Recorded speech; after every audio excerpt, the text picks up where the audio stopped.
If you have an interest in Republic of China history, you'll probably know that Chiang Kai-shek married Sun Mei-ling, a fascinating historical figure who deserves a much longer video than this one. But Mei-ling was not Chiang's first wife. His first wife, who was the mother of Chiang Ching-kuo, was Mao Fumei. Mao Fumei was born in Fenghua, Zhejiang Province on November 9th, 1882. No relation to Mao Zedong, by the way. Like most Han Chinese girls back then, her feet were bound. When she was 19, she entered into an arranged marriage with Chiang Kai-shek, who was then 14. The marriage was arranged by Chiang Kai-shek's mother, Wang Saiyu, in 1901. Chiang Kai-shek was not interested in being a husband, and he was especially not interested in being Mao Fumei's husband. He was embarrassed that she was illiterate and old-fashioned.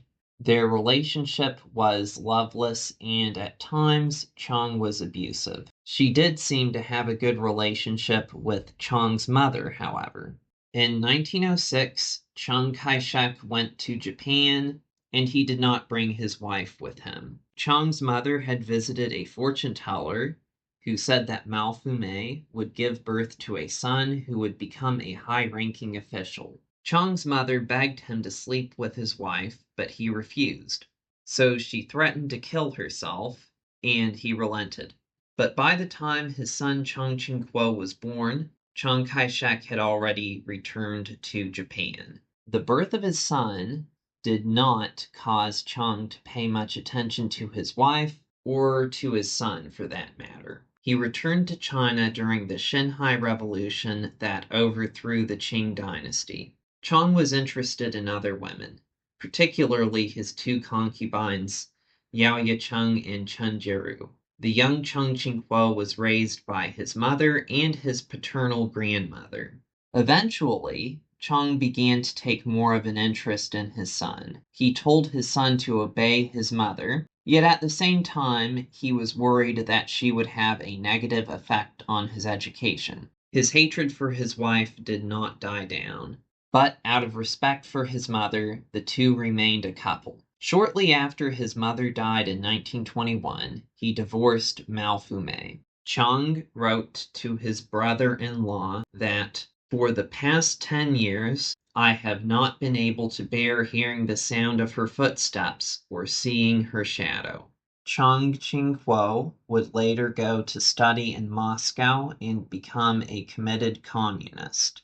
This was at a time when the Kuomintang and the communists were allies. He was horrified when his father began to purge the communists in China. The Soviet newspaper Pravda published a letter Chiang Ching-kuo wrote to his mother condemning his father. In the letter, Chiang Ching-kuo reminded Mao Fumei of times when her ex-husband beat her and dragged her by her hair. Chiang Ching-kuo would later claim that he did not write the letter, and that he was forced to sign it in order to be allowed to leave for China. In 1939, the Japanese Air Force bombed Chiang Kai-shek's hometown of Shiko multiple times. Mao Fumei was still living there, and she was killed in one of the air raids. Upon hearing the news of his mother's death, Chiang Ching-kuo immediately left for Shiko. He ordered the construction of a 3-foot-high memorial to his mother.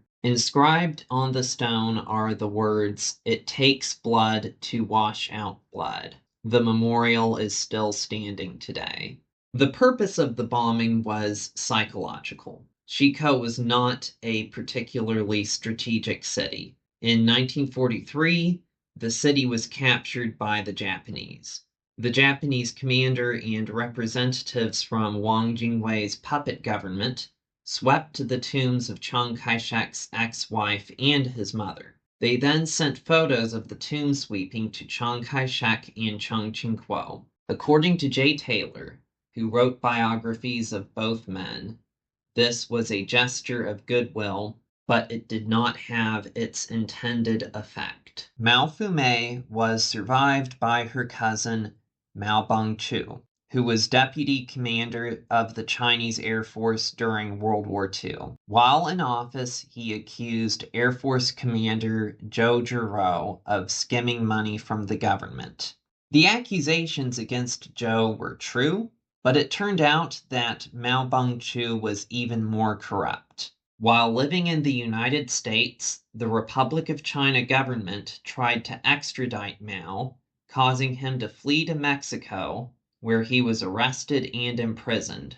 His story is deserving of a video of its own. Chiang Ching-kuo was Mao Fumei's only child. Chiang would later become president of the Republic of China from 1978 until his death in 1988. During his presidency, Taiwan saw economic growth, political liberalization, and the end of martial law.